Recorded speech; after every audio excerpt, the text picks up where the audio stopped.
Hola a todos, gracias por acompañarnos en este webinar donde estaremos platicando de uno de los elementos más importantes de la analítica actual.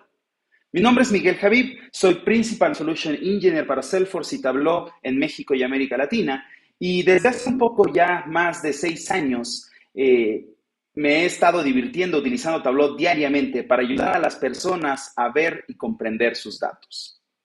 Sabemos desde hace varios años que los datos son el combustible de las organizaciones, uno de los activos más importantes en conjunto con las personas. Sabemos también que las organizaciones basadas en datos crecerán 7 veces más rápido que el Producto Interno Bruto global. Luego entonces, si tenemos los datos y a las personas, ¿qué más podríamos necesitar? La respuesta a esa pregunta es contar historias con los datos.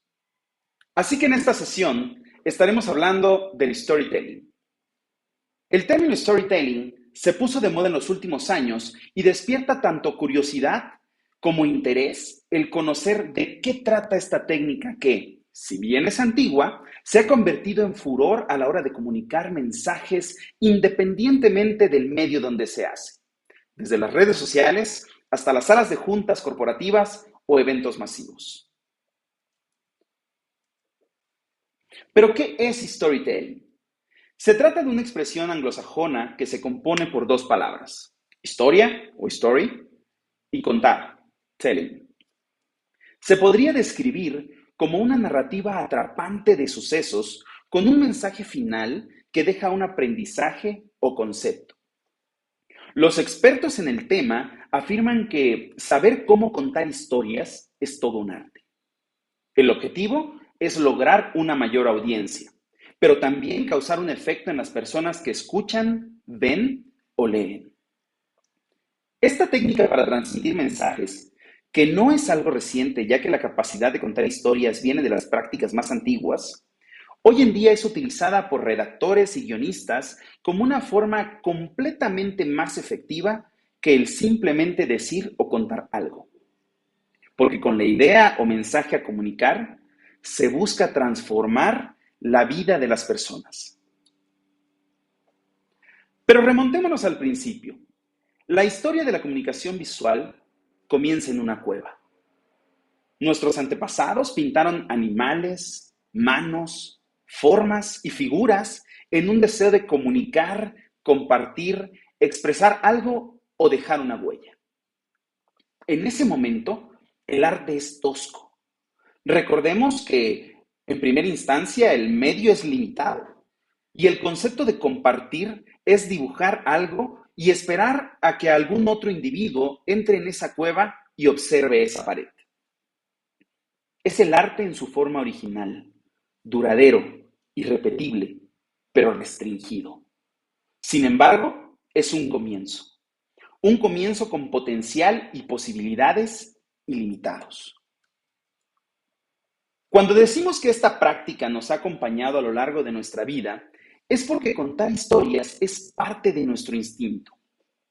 Desde pequeños nos contaban cuentos y nos gustaba dibujar en nuestra mente las aventuras que otros estaban narrando. De hecho, en la escuela era mucho más fácil entender algún tema cuando nos lo explicaban con un ejemplo de la vida real. Usamos historias para expresar algo que es difícil de explicar. Usamos historias para transmitir conocimientos, para contar aventuras o simplemente para entretener.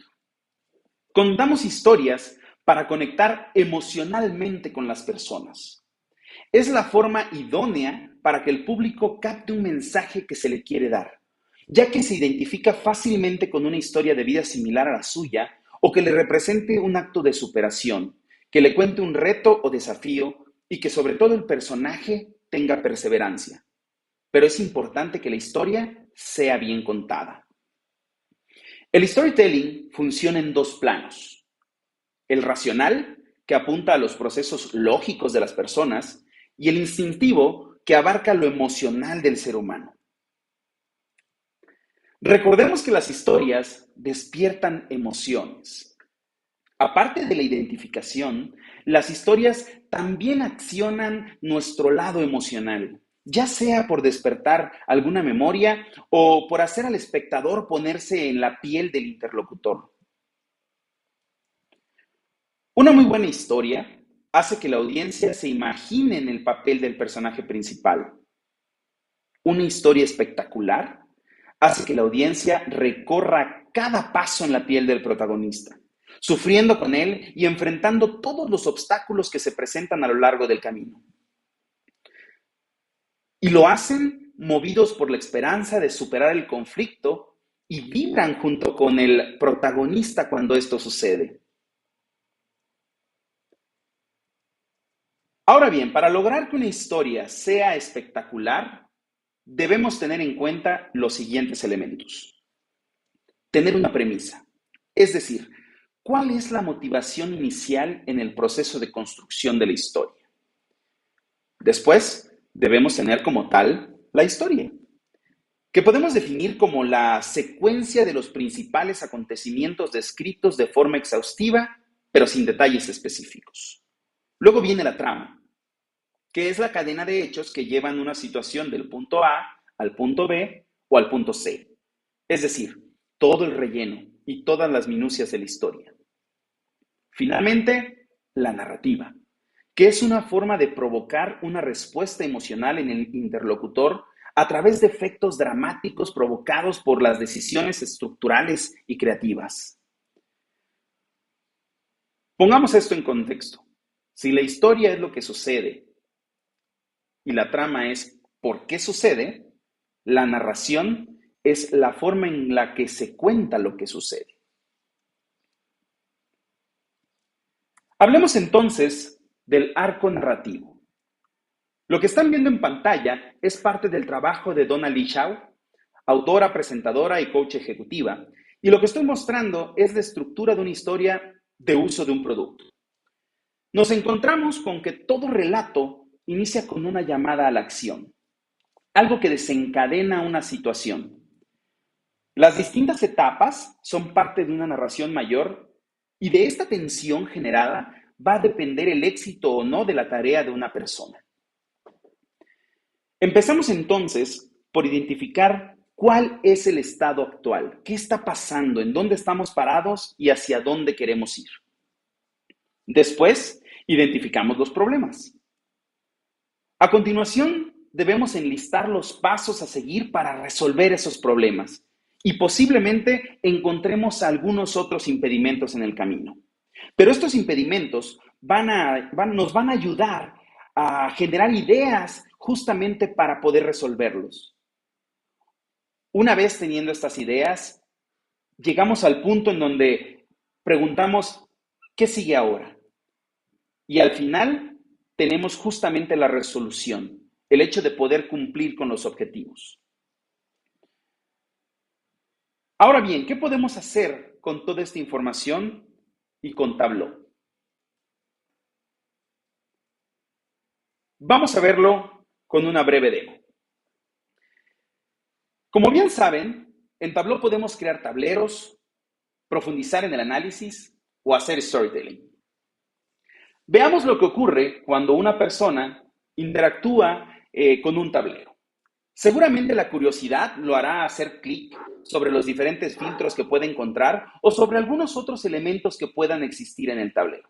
Como en este caso, hagan de cuenta que yo soy un usuario de un área analítica en donde puedo acceder a este tablero y en primera instancia observo justamente que puedo seleccionar las diferentes regiones y al hacerlo puedo ver precisamente cómo todas las visualizaciones cambian. Puedo seleccionar una categoría en particular como para profundizar solamente en ella y tengo hasta cierto punto un poco de interacción. Sin embargo, si es la primera vez que un usuario interactúa con un tablero como este, posiblemente pueda pensar que la manera de indagar más en los datos es un poco limitada. Regresemos aquí a nuestra pantalla principal. Y hablemos ahora de las historias o de los story points en Tableau. Aquí es donde es posible poner en práctica lo que hemos visto hasta ahora en este webinar y guiar a las personas sobre los datos y lo que está ocurriendo con ellos mediante una historia. Incluso también es posible profundizar más en el análisis. Vamos a verlo a continuación. Entramos aquí a una historia y en este momento, como les decía, podemos poner en práctica todo lo que hemos estado viendo. Recuerden lo que veíamos en el arco narrativo. Entonces, en primera instancia, debemos partir de una premisa, en dónde estamos parados y qué es lo que queremos hacer. Imaginemos por un momento que soy un gerente de ventas que acaba de llegar a la organización y que justamente uno de mis objetivos es entender qué es lo que está pasando para poder planear cómo mejorar la situación actual. Lo primero que tengo que hacer es precisamente presentar un análisis de la situación actual y la visión del futuro. Y aquí es donde debemos de poner algunas premisas. Este estudio tiene como premisas conocer nuestras debilidades en términos de mercado y retorno, identificar posibles actividades correctivas, responder preguntas sobre la situación actual de la cartera y finalmente generar una propuesta. Esas propuestas son habilitar una mejor visión de la cartera y articular posibilidades y generar call to actions. Vean por favor en esta pantalla y lo primero que podemos observar es que tenemos aquí un gráfico que me permite entender la relación de ganancias por categoría o el profit ratio en cada una de ellas. Y veo que Office Supplies y tecnología se están comportando de una manera aceptable comparado con el tema de Furniture, en donde tenemos una relación contra las ganancias de solamente el 2%. ¿Qué es lo que está pasando aquí? Lo primero que hay que hacer es tratar de identificar las principales categorías y subcategorías problemáticas. Vamos a darle clic a este punto de la historia y acá podemos tener un análisis que nos permite justamente entender cómo se están comportando cada una de las categorías y subcategorías. Rápidamente podemos observar que aunque la mayoría de las categorías están en un color azul que indica que el profit es bastante bueno o que las ganancias son bastante buenas, tenemos unas cuantas categorías y subcategorías que nos están generando pérdidas. En este momento yo puedo darme cuenta que aunque tengo buenas ventas, nuestras ganancias no son buenas, de hecho son pérdidas o podríamos considerarlas pérdidas, el número es negativo, y por ende la relación de ganancias también es un factor interesante. Tenemos aquí un menos 9% en las mesas dentro de la categoría de muebles. Y podríamos avanzar para tratar de entender si esto está sucediendo en toda la organización y de forma global en todas las regiones, o podríamos indagar un poco más como para tratar de entender específicamente cuáles son los elementos que nos están dando este tipo de resultados.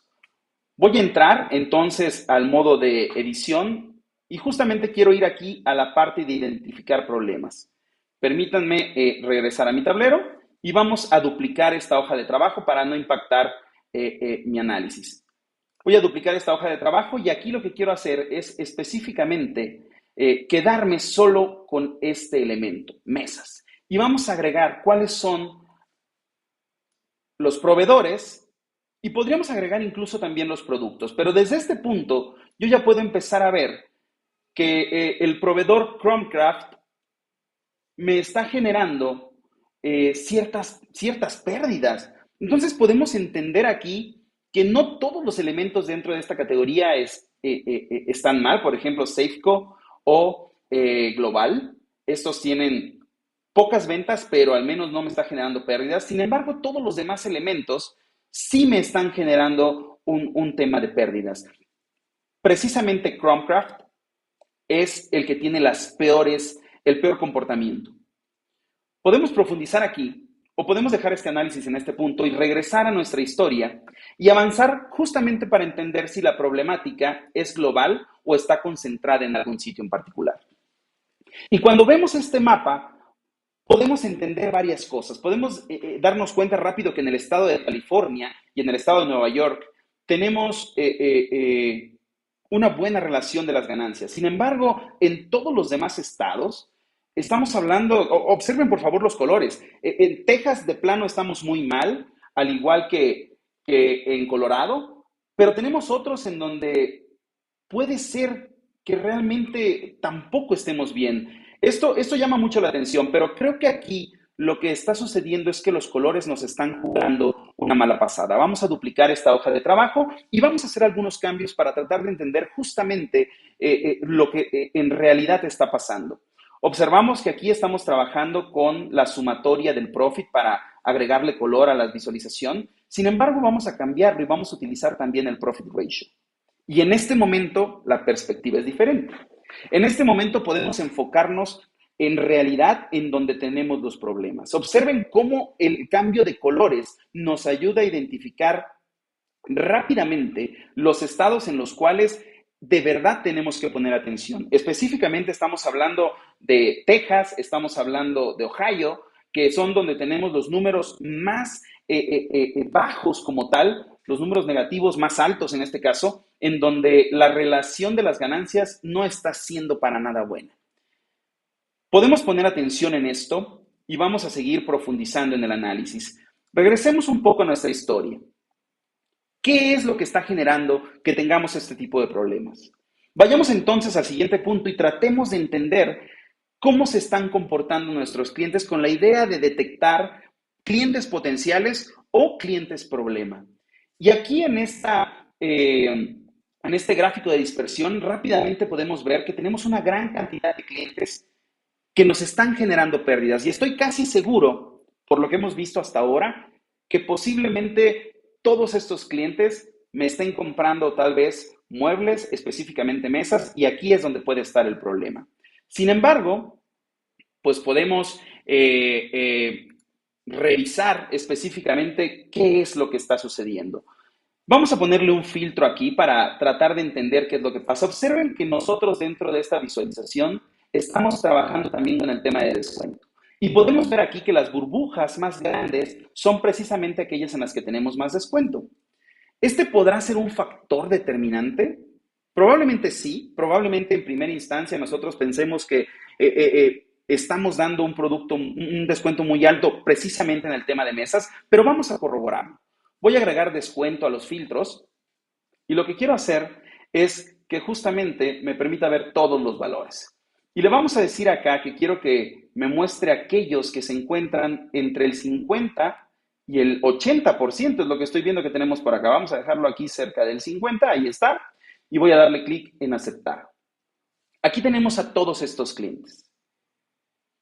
Y estoy casi seguro que estos clientes justamente son los que están comprando en esa categoría. Pero vamos a ver esta información. Vamos a tratar de entender qué es lo que está pasando ahora. Permítanme, antes de continuar, duplicar esto. Aquí está, para no echar a perder nuestra hoja de trabajo. Esta correlación, déjenme quitar este descuento. Entonces, rápidamente vamos a pasar a esta hoja.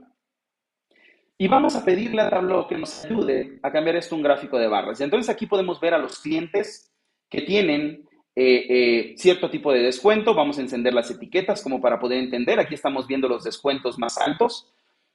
Podemos acomodarlo justamente para que veamos cuánto estamos vendiendo, cuál es la ganancia que nos están dejando estos clientes, cuál es el descuento que les estamos haciendo. Aquí tenemos 70, 80, números bastante interesantes. Y tenemos el profit ratio. Sin embargo, si queremos ir más adelante, podemos agregar categoría, subcategoría y también el producto que están comprando. O podemos dejarlo en este punto, porque desde acá observen lo siguiente. Voy a poner subcategoría aquí en color para que nos demos cuenta de algo. Observen que los descuentos más altos se encuentran tanto en Office Supplies como en tecnología. Sí, evidentemente tenemos algunos elementos de la categoría de muebles, pero no son la gran mayoría. Entonces, la idea original que yo tenía de que todos estos clientes me estaban comprando justamente en esa categoría es incorrecta. Eso quiere decir que no es específicamente el tema de descuentos o que no es específicamente esa categoría, sino que podemos ir más allá. Y para eso voy a pedir que me muestre el filtro para ajustar un poco este slider y vamos a llevarlo hasta el 60%. Observen que a partir del 60% tengo menos elementos todavía de la categoría de muebles. Entonces, probablemente podamos pensar que el problema no es el descuento en esa categoría, ni esa categoría en particular. Podría ser algún otro elemento que probablemente no tenemos en esta fuente de datos. No sé, se me ocurre que tal vez el tema de los envíos o el costo de los envíos hacia los diferentes estados me está saliendo mucho más alto de lo normal y por eso es que en lugar de tener ganancias estoy teniendo pérdidas en estos productos. Pero regresemos a nuestra historia y acá en este punto en particular agreguemos una línea de tendencia porque ya vimos que tenemos a muchos clientes que efectivamente nos están generando pérdidas. Pero ¿cuál es la tendencia de nuestras ventas? Y al agregar esta línea de tendencias, podemos darnos cuenta rápidamente que no estamos tan mal. La tendencia es a la alza. La tendencia es una buena tendencia, estamos creciendo. Quiere decir que a pesar de que tenemos estos clientes que nos están haciendo perder, tenemos muchos más clientes en los cuales estamos teniendo una buena ganancia. Esto es algo bueno. Volvamos a nuestra historia y sigamos adelante. Esto es algo muy bueno y es algo que debemos de tener en mente porque a pesar de tener no los mejores resultados en cuanto a la relación de ganancias en las diferentes categorías, específicamente en el tema de mesas, podemos observar a nivel general que las ventas han ido aumentando y nuestra proyección es todavía de crecimiento, es aún mejor. Esto es bastante interesante porque no todo es malo. Esto quiere decir que realmente hay acciones que podemos tomar para mejorar todavía más lo que estamos obteniendo como resultado. Finalmente, podemos llegar a una consolidación general en donde podemos identificar rápidamente esos estados y esas características que mencionábamos que nos podrían estar afectando. Por ejemplo, si yo selecciono California, puedo ver rápidamente que todas las categorías y subcategorías se comportan en general, a excepción de mesas, de buena forma. En todas estoy teniendo ganancias. Pero veamos el estado de Texas. Aquí la historia es completamente diferente. Aquí la historia nos indica que realmente estamos teniendo problemas y no solamente en la categoría de muebles y tampoco específicamente en mesas, sino en todas. Observen, por favor, cómo tenemos aquí Office Supplies y observen la relación de las ganancias. Es realmente mala, menos 163%. ¿Y qué me dicen de Appliance? También tenemos un menos 255%. Entonces, creo que podemos rápidamente notar que no son solamente las mesas dentro de la categoría de muebles las que nos están haciendo tener un mal resultado. Tenemos muchas otras cosas que identificar. Como ya vimos durante esta historia, no solamente son los descuentos y no solamente es esta categoría. Tenemos que ir más allá y profundizar en el análisis para poder entender realmente cuáles son los elementos que nos están provocando estos resultados. Y teniendo esta información, estoy completamente seguro que podemos mejorar el resultado del negocio. Con esto voy a volver a mi presentación y me gustaría enfilarnos hacia el final de este webinar con este quote de Zig Ziglar. La palabra miedo en inglés, fear, tiene dos significados. Forget everything and run o face everything and rise. La elección es tuya. Contar una historia muchas veces puede ser algo que nos dé miedo. ¿Por qué? Porque sabemos que vamos a estar enfrente de personas, porque sabemos que nos van a estar viendo, que van a estar poniendo atención a lo que estamos diciendo y seguramente eso nos puede poner nerviosos a muchos. Sin embargo, tenemos estas dos opciones con respecto al miedo. Podemos olvidarlo todo y correr y después lamentar haberlo hecho, o podemos enfrentarlo todo y levantarnos más fuertes, aprender y continuar. Muchísimas gracias por habernos acompañado en este webinar. Mi nombre es Miguel Habib y nos vemos próximamente. Gracias y hasta luego.